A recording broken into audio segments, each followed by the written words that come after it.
जो अपना जीवन, मछली का जीवन क्या होता है? मछली का जीवन पानी, पानी के अंदर रहने वाले जीव कितने हैं, लेकिन फिर भी मछली का ही संबंध, सच्चा संबंध पानी के साथ क्यों माना?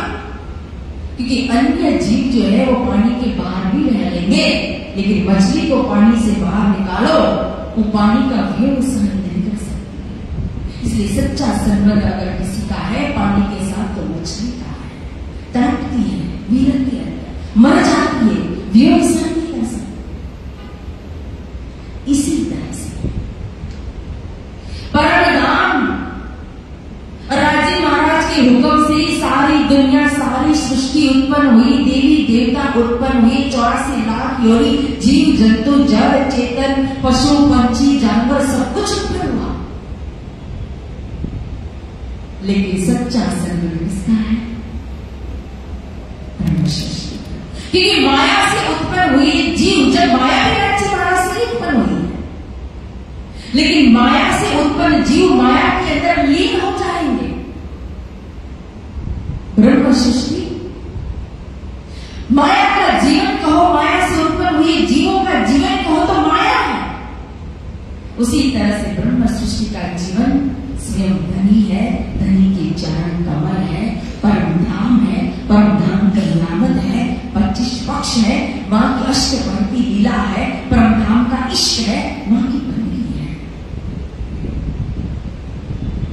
और इसीलिए मंगलाचरण, क्योंकि मंगलाचरण इसीलिए रखा गया कि जिस परम धाम का यहाँ वर्णन करने अब जा रहे हैं ना, उस लक्ष्य की महिमा बता रहे हैं कि कौन सा परम धाम है। क्योंकि आजकल तो संसार के अंदर परम धाम शब्द सभी अपने अपने धर्म के अंदर, संप्रदाय के अंदर वो प्रयोग कर रहे, यूज कर रहे हैं। स्वर्ग वाले भी स्वर्ग को अपना परम धाम मानते हैं, वैकुंठ वाले भी अपने वैकुंठ को अपना परम धाम कहते हैं, निराकारवादी भी निराकार धाम को परम धाम मानते हैं, गौरव धाम को भी परम धाम मानते हैं। लेकिन यहाँ जिस परम धाम का वर्णन आगे होने जा रहा है, 25 पक्ष का धाम तालाब विक्रम जोगे मानिक नेर बंटी सोई, पश्चिमी चौगान बड़ोबर लगे पुखराज चन्ना जिले, 8 सागर 8 जिले के 25 पक्ष के नाम बनेंगे। ये परम धाम कौन सा है? तो गीता के अंदर कहा, यद गत्वा न निवर्तते तद धाम परम, वो परम। यहां बता दिया कि लाल मकान शून्य निर्गुण छोड़ फन्ना निरंजन, सब अक्षर को छोड़ के ये धाम को मंगला चाहिए। हम कोई भी जब अच्छा कार्य करते हैं तो सतगुरु महाराज जी की वंदना करते हैं कि बंदो सतगुरु चरण को, अशुभ हरण मंगल करण। लेकिन यह वंदना के रूप में नहीं है ये मंगलाचरण, क्योंकि यहाँ तो स्वयं परम धाम का वर्णन, वो भी परम धाम के हुक्म से, वो भी परम धाम का स्वरूप करना।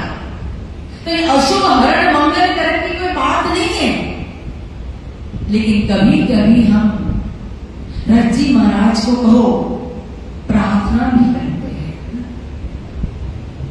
तो यहाँ जो है वो प्रार्थना के रूप में भी नहीं, वंदना के रूप में भी नहीं, यहाँ जो क्या है वो लक्ष्य को दिखाने के लिए मंगलाचरण का वर्णन किया गया है कि आगे कौन सा लक्ष्य है हमारा। जैसे लालदास जी महाराज जी ने जब वितत साहिब की रचना महामती स्वामी श्री लालदास जी महाराज कर रहे तो मंगलाचरण के रूप में 4 युग और 4 युग के राजाओं का नाम रखा।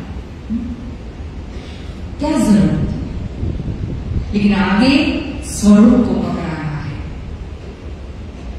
कि जिन स्वरूप के लिए इंगित किया गया, इशारत की गई है कि 28वें कलयुग के अंदर अभाविलो भविष्यति मुनियो ब्रह्म रूपेण उत्पन्न एक कलि के प्रधान पुरुषाश्रया कथा यत्ता श्रवण पुण्यश्रति मानवा यस्य पूजा प्रभावेन जीव सृष्टि उदाहरण। जो हरिवंश पुराण के अंदर जो प्रमाण दिया गया कि अभाविलो भविष्यति, भविष्य के अंदर 28वें कलयुग के अंदर वो निष्कलंक बुद्ध अवतार आएंगे जो नई कथा चर्चा करेंगे, नया ज्ञान देंगे, और जिनकी कथा चर्चा और ज्ञान से हो तो जीव सृष्टि का भी उद्धार होगा। तो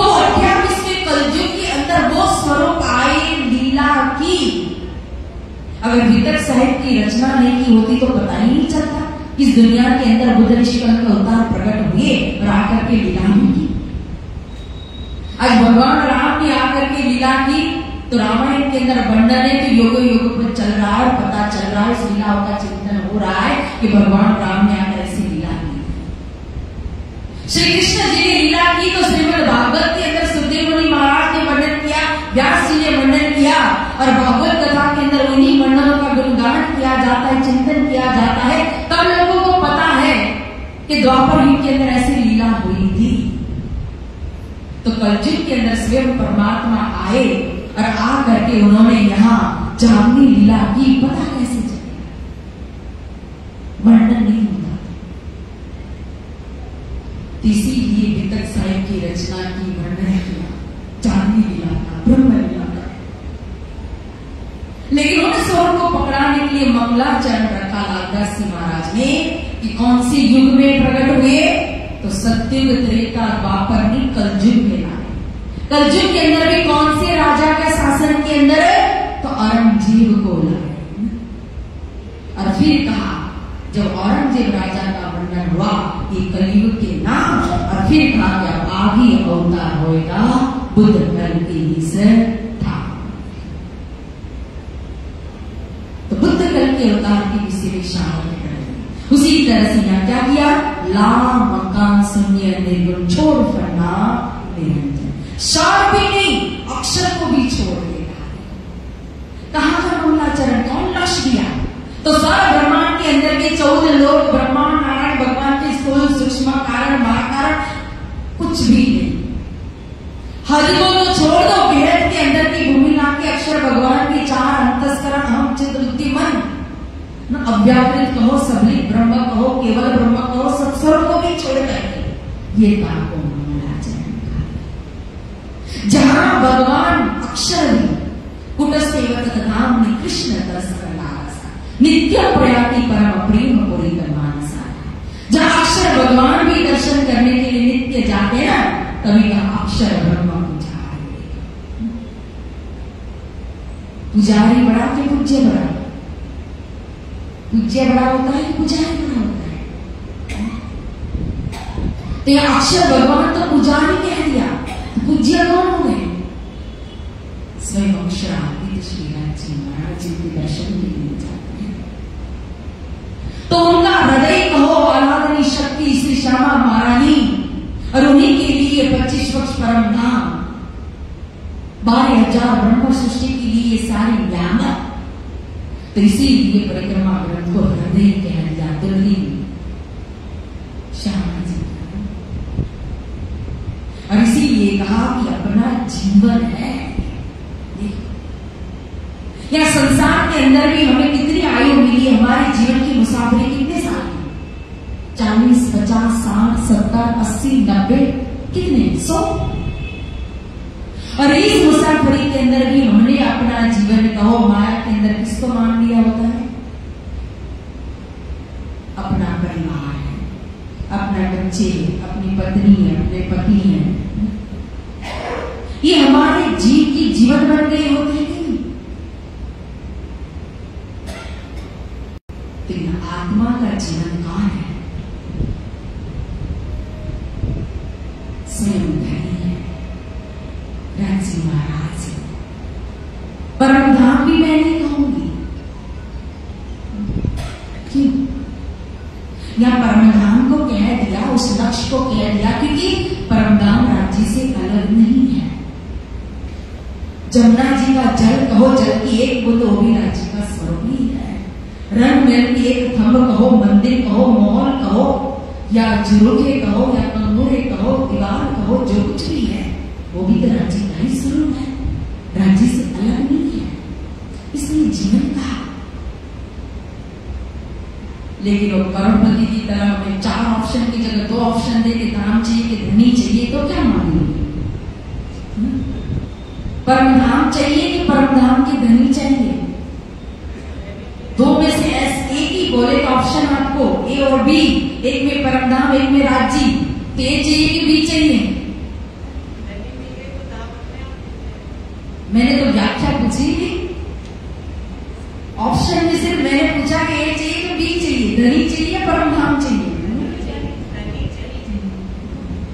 क्यों? परमधाम नहीं चाहिए, परमधाम नहीं जाना, परमधाम नहीं जाना है।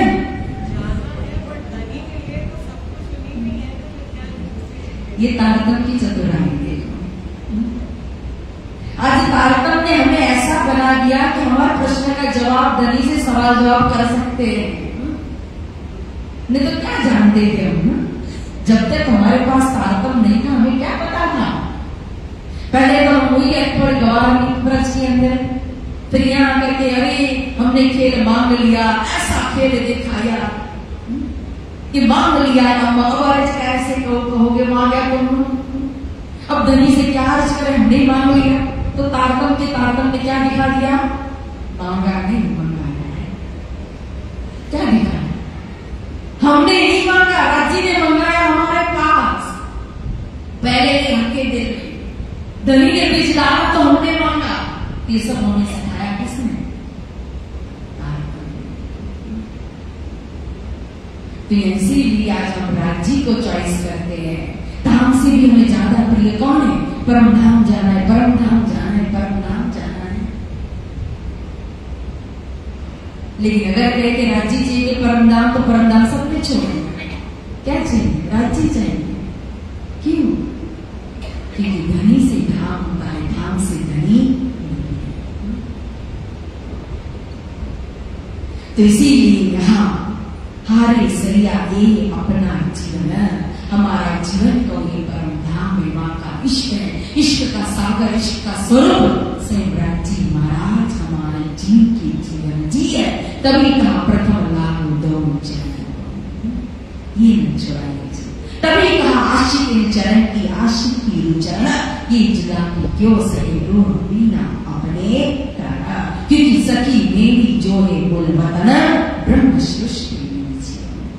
ऊपर दर्शन भी कर रहे, नीचे आंसर भी दे रहे हैं। ऊपर कहा कि ब्रह्म सृष्टि लीजिए, हारे सैया ही अपना जीवन, तो किसको लेना है? हमारा जीवन क्या है? तो नीचे के दो चरण में जवाब भी दे दिया, सखी मेरी जो है मूल वतन ब्रह्म सृष्टि लीजिए।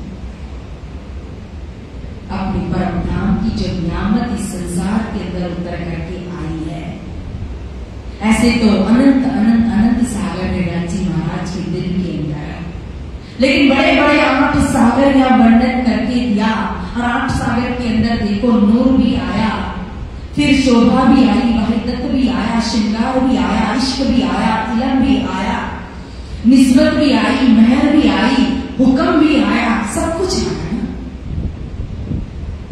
ये हमारी नियामत है जो धनी ने यहाँ हमारे लिए उतारी हुई है।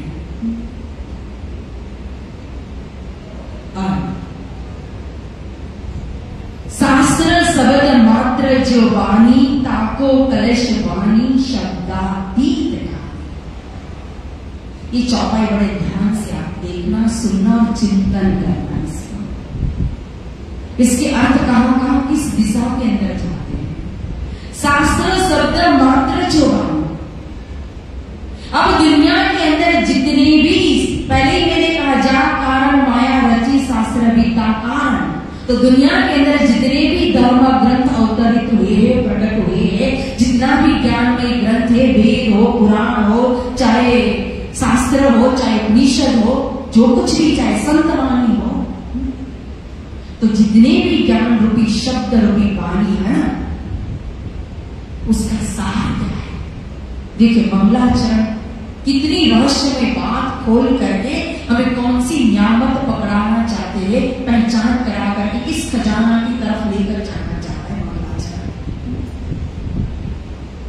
कभी कभी हमारा मन ललचाता है ना, प्रलोभन आ जाता है, किसको पकड़े, किसको छोड़े, क्या करे, क्या न करे। प्रणामी जो है, जो पीढ़ी टू पीढ़ी है, राज्य महाराज की सेवा बंदगी करते आए हैं, एक निष्ठा से, एक समर्पण से सेवा करते हैं, अन्यत्र कहीं मन जाता नहीं है। लेकिन आज नई पीढ़ी है, यंग पीढ़ी है, तो विभिन्न प्रकार के उनके मन के अंदर विचार भी आते हैं, दोस्त भी होते हैं, फ्रेंड सर्कल भी होता है, दूसरा पूछता भी है ये क्यों नहीं, ये क्यों, ऐसा क्यों नहीं, ऐसा क्यों।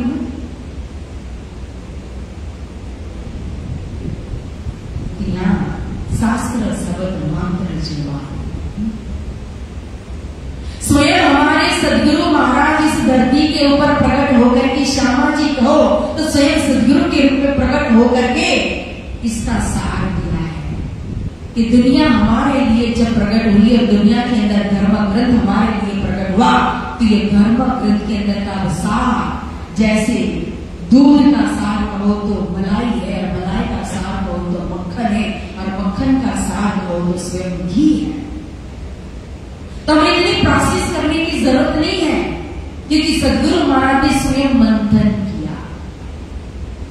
वो उन्होंने अपने दिल के अंदर जब प्रश्न लिया कि मैं कौन हूं, ये जगत कहां बाहर कहां पार, कहां से आयो, कहां मेरो भरता, तो उनके अपने लिए नहीं था, वो तो स्वरूप है साक्षात, लेकिन लीला करने लगे दुनिया के लिए, हमारे लिए, ब्रह्म सृष्टि के लिए।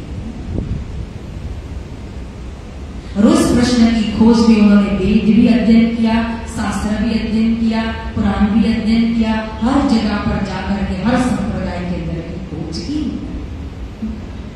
तो सार निकल करके क्या है? वेद पुराण शास्त्र सरोजे पीछे भारत पर्व 18 दास नमिनी के व्यास की पीछे बोलियो भागवत सार। किसी भी धर्म ग्रंथ ने पहले मुक्ति नहीं दी थी। देखो, जीव को मुक्त नहीं किया था इस संसार से। अगर मुक्ति दी तो भागवत ने, और भागवत ने मुक्ति दी तो क्यों दी? क्योंकि सभी का सारूप भागवत हुआ, तो भागवत के अंदर ऐसा कौन सा तत्व था? तो स्वयं परब्रह्म परमात्मा की लीला, ब्रह्म लीला। ये तीन ब्रह्मांड हुए जब, ऐसा हुआ न हो से कब, ये तीनों में ब्रह्म लीला हुई, ब्रज रास और जागरण। तो ब्रज और रास वो ब्रह्म स्वरूप स्वयं आकर के लीला की, वो ब्रह्म लीला, और उस ब्रह्म लीला का वर्णन आया श्रीमद् भागवत के अंदर। ब्रज का वर्णन आया, रास का वर्णन आया। इसीलिए ब्रज रास लीला वो सार रूप बनी, रास पंचाध्याय सार रूप बना, जिसका रसपान करके परीक्षित राजा 7 दिन में मुक्त हो गए, धुंधुकारी 7 दिन में मुक्त हुआ। लेकिन यहां फिर कहा कि ताको कलश वाणी शब्दातीत कहा। अब ये 14 अंग राजी महाराज के कहा रास चरण प्रकाशित हो गया, तो वहां रास का वर्णन श्रीमद् भागवत के अंदर पूर्ण नहीं हुआ। अभी डिटेल्स में न जाए, लेकिन आप सभी जानते हो कि परीक्षित राजा ने प्रश्न किया था तो सुखदेव मुनि का जोश चला गया, तो आगे रास का वर्णन हो नहीं सका। तो जो रास का वर्णन वास्तविक नहीं हुआ, वहां वो कहां हुआ? श्री इंद्रावती को वो प्रकाश, इंद्रावती जी के श्री मुखारविंद से उसका प्रकाश रास का हुआ। फिर उसके बाद प्रकाश ग्रंथ आया, तो प्रकाश ग्रंथ के अंदर कहा है कि प्रकाश मतलब क्या? अंधेरा के अंदर भी दिखाने वाला, उजास करने वाला, तो जीव को रास्ता बताने वाला वो प्रकाश है। तो यहाँ ताको कलश वाणी शब्दातीत। अब सदरुद्र की वाणी जो है वो तो प्रियतम का विरह वाणी है, खड़रुद्र की वाणी।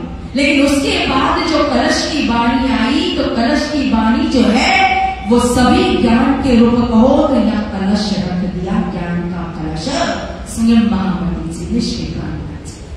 क्योंकि यहाँ विभिन्न संप्रदाय को दिखा करके कि कौन बड़ा, जो खिंचातानी संसार के अंदर चल रही थी, कोई कहे तप बड़ा, कोई कहे व्रत बड़ा, कोई कहे जप बड़ा, कोई कहे ज्ञान बड़ा, कोई कहे कर्म बड़ा, कोई कहे तीर्थ बड़ा, कोई कहे आत्म बड़ी, कोई कहे पराक्रम, कोई कहे पुरुष, तो बड़ा कौन? सब कुछ दिखाया, खेल दिखाया कलश के अंदर। वेद की जारी रखी, वैराट की जारी रखी कलश के अंदर, जाति के अवतारों का प्रकरण भी रख करके उत्तम अवतार को भी जाहिर किया। इसीलिए ताको कलश वाणी शब्दातीत का। ये जो शब्दातीत वाणी जो है 1000 वाणी के अंदर, तो पहले उस जो संसार के अंदर का जो ज्ञान रूप जो था धर्म ग्रंथ, उस धर्म ग्रंथ के ऊपर ज्ञान का कलश न कलश वाणी हो गए, और उसके भी ऊपर कहो तो ताको भी कलश वो अखंड होकर रह गया। और उसके ऊपर जब नीचे एक नींव डाली जाती है, कोई भी बिल्डिंग खड़ा किया जाता है, तो इस बिल्डिंग के पहले नीचे क्या होती है? फुटिंग होती है, नींव डाली जाती है। उसके ऊपर एक बिल्डिंग खड़ी होती है, तो यहाँ उसके ऊपर कहो तो सनद है, निरंतर है, खुलासा है, एक बिल्डिंग खड़ी हुई और फिर ताको भी कलश वो अखंड की वाणियां खिलवा परिक्रमा सागर श्रृंगार। खिलवत ने कहा ना इश्क रक्त दिखा, परिक्रमा ने परम धाम का वर्णन, अखंड का वर्णन यहाँ किया, इसलिए शाही को। तो कलश के ऊपर भी कलश रखा, एक ज्ञान का कलश आया, उस ज्ञान के कलश के ऊपर कलश वाणी के ऊपर क्या कर दिया, बिल्डिंग करा दिया और उसके ऊपर फिर यहाँ अखंड का कलश रख दिया, खिलवत परिक्रमा शानदार श्रृंगार। फिर कहा तापर ध्वजा धरू तिनके रही। अब कलश के बाद क्या आता है, ध्वजा, पताका ना, वो दीक्षों का होती है, फरकता है पताका को ना। तो आगे मार्फत सागर कयामत कि मार्फत क्या है, पहचान। तो यह पहचान करा दी कि परमात्मा कौन है, पहचान कराने में बाकी क्या रखा, सारी मार्फत दे दी।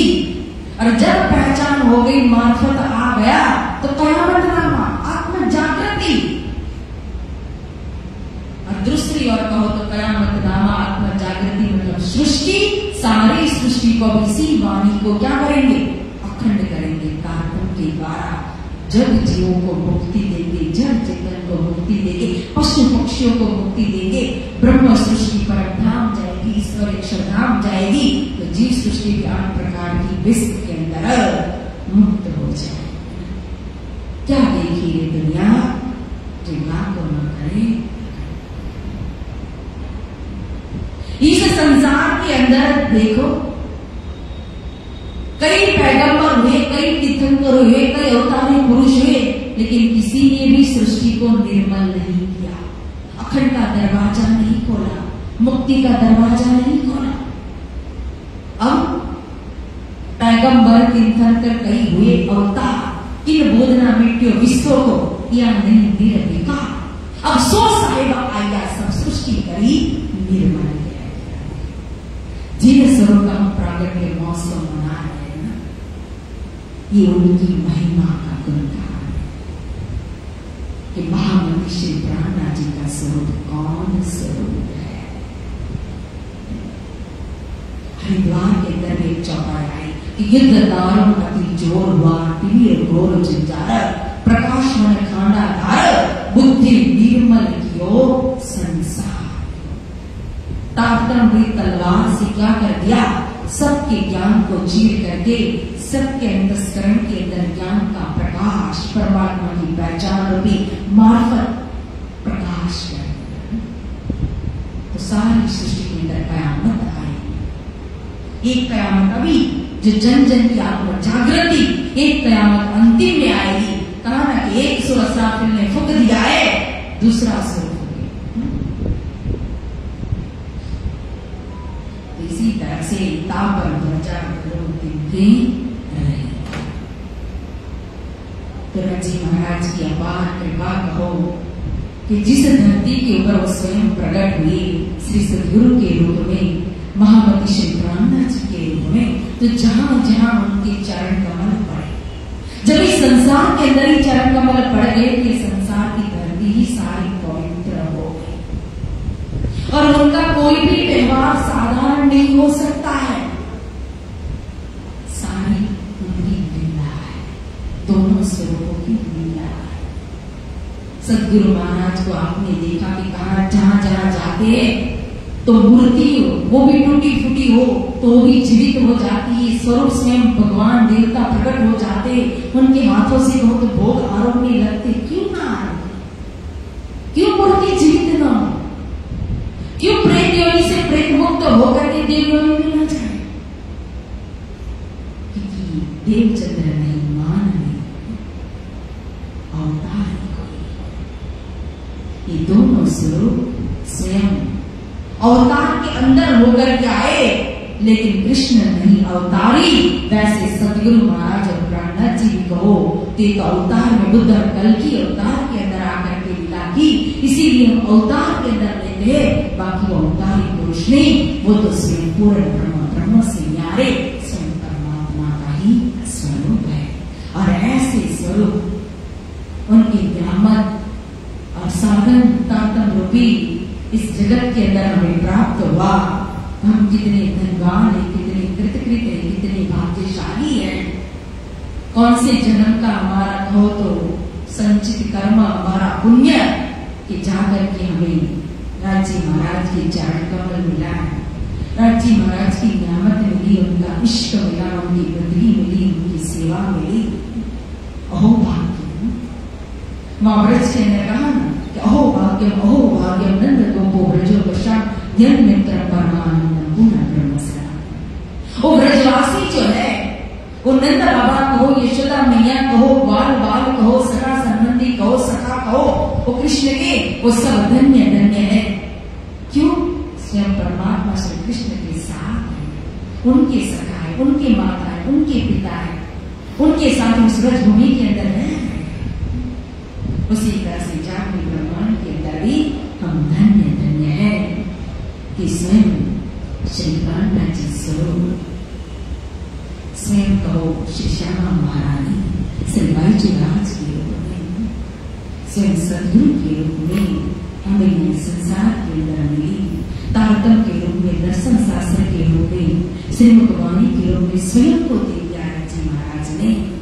तो और इससे बड़े आशिक कौन हो सकते हैं? बताओ, कौन आशिक हो सकता है? इस शुभ अवसर पर कहो ये मंगलमय प्रश्न है कि महामती श्री कान्हा जी का प्रागट्य, ऐसे मंगलमय प्रश्न पर यह 5 दिवसीय कार्यक्रम 5 पाठ के अंदर दर्शन कर रहे हैं और बड़ी धूमधाम से उल्लास के साथ कहो सभी प्रधान जी और प्रणामी पंचायत के सदर साथ मिलकर के मना रहे। कल प्रभात फेरी भी थी, आज शोभा यात्रा भी है, रोज अलग अलग कार्यक्रम है, अलग अलग विद्वान के द्वारा सत्संग प्रवचन। तो कितना लाभ, कितनी सौभाग्यशाली। कविराज जी महाराज को शुक्राना अदा करना चाहिए, दाम धनी का धन्यवाद कहना चाहिए कि धन्य है धनी आपकी नजर हमारे ऊपर पड़ी और ऐसी ही नजर और महर हमारे ऊपर सदा सदा रहे। हम सदा आपके चरण कमल में रहें, यही शुभकामना परम श्री चरणदास महाराज जी की और विशेष महामती श्री कान्हा जी की प्राकट्य महोत्सव की सभी को ढेर सारी बधाई हो, बधाई हो, बधाई हो। 1 तारीख को है प्राकट्य, लेकिन जिस दिन हम प्रोग्राम शुरू करते हैं ना, चाहे 5 दिन का हो, चाहे 7 दिन का हो, चाहे 3 दिन का हो, तो पूरा मेला वो प्राकट्य के निमित्त में होता है। तो पूरा मेला ही कहो तो प्राकट्य दिन ही माना जाता है। इसलिए विशेष 1 तारीख का प्राकट्य है, लेकिन हमारा प्राकट्य महोत्सव कल से जयपुर का तो शुरू हो चुका है। इसलिए हम जयपुर वाले कल से बधाइयां ले भी रहे हैं और दे भी रहे हैं। तो सभी सदस्य जी को ढेर सारी बधाई, परम श्री चरणदास महाराज जी की ढेर सारी शुभकामना, प्रधान जी का बहुत बहुत शांतिवाद, समस्त न्यासीगण का धन्यवाद कि हमें ये सेवा का मौका मिला, सदस्य के दर्शन का मौका मिला। अवसर मिलेगा तो फिर मिलेंगे, तब तक के लिए बहुत इस वाणी को यहाँ देते हैं। सभी को प्रेम प्रणाम, प्रणाम सदस्य जी।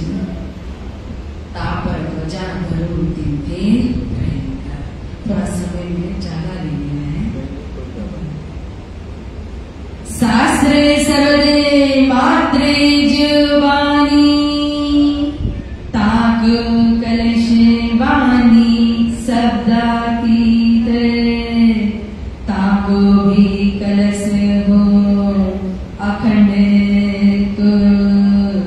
तापर ध्वजा धरो तिन्थे रहित, तापर ध्वजा धरो तिन्थे बोले श्री सदगुरु महाराज की, श्री प्राणनाथ प्यारे की, श्री वैजनाथ महारानी साहिबा की, श्री कृष्ण कन्हैया लाल की, तीनों पुरी धाम की, समस्त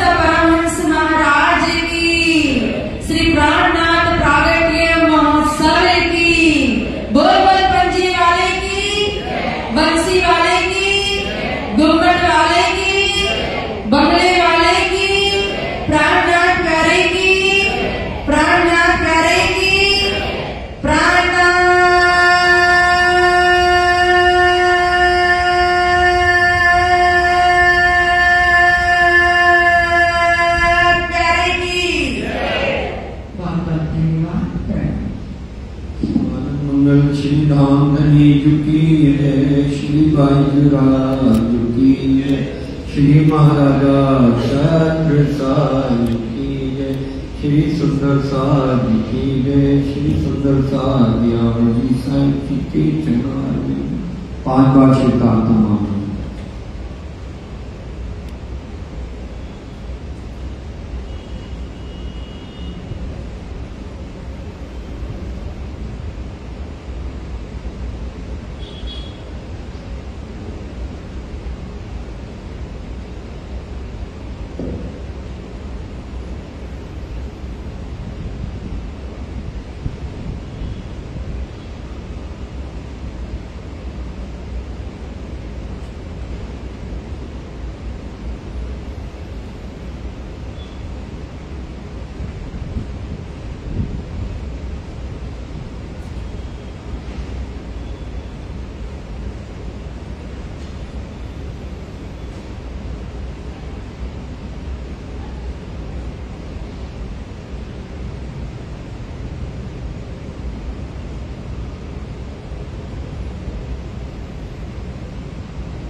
श्री प्राणनाथ प्यारे की जय।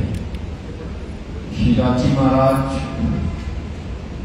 का तो पर शुक्राना है ही सही कि हमें ये सुंदर अवसर महामती प्राणनाथ जी का प्राकट्य महोत्सव बड़े धूमधाम से मनाने का अवसर मिल रहा है, और साथ ही साथ हमारे परमहंस गुरुजन का भी हृदय से कोटि कोटि शुक्राना है कि आप समय समय पर आकर हमारे मन के मैल को श्रीमुखवाणी से, उसमें छिपे कुछ रहस्यों से, कई प्रकार के वाणी में तो अथाह अनंत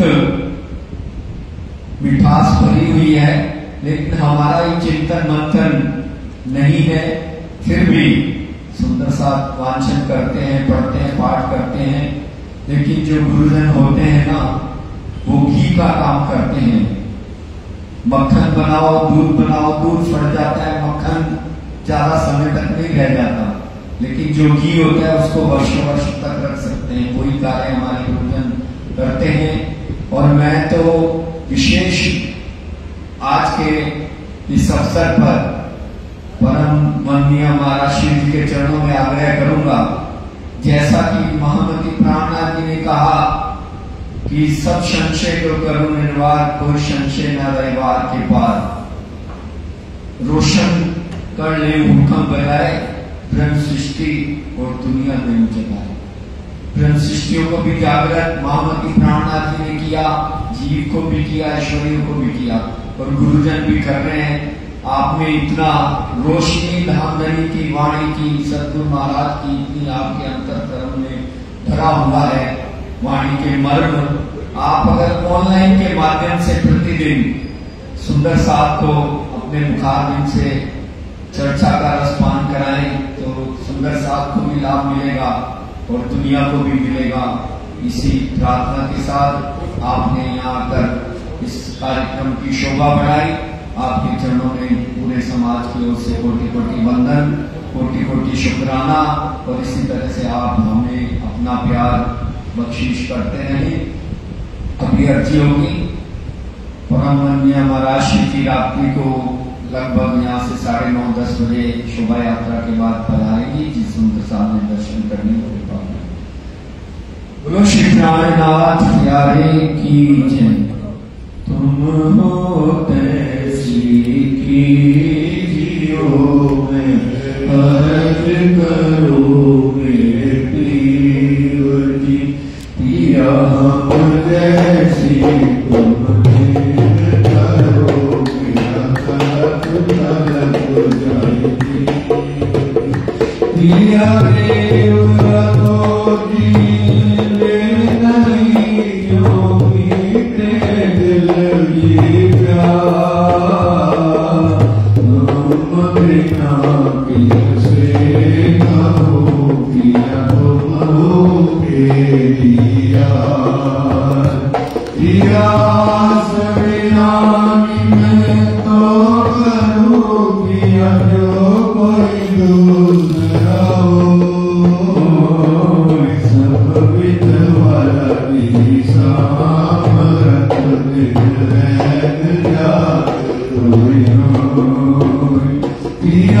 श्री बाजुरा दुखी रे, श्री महाराजा छत्र दुखी रे, श्री सुंदर दुखी रे, श्री सुंदर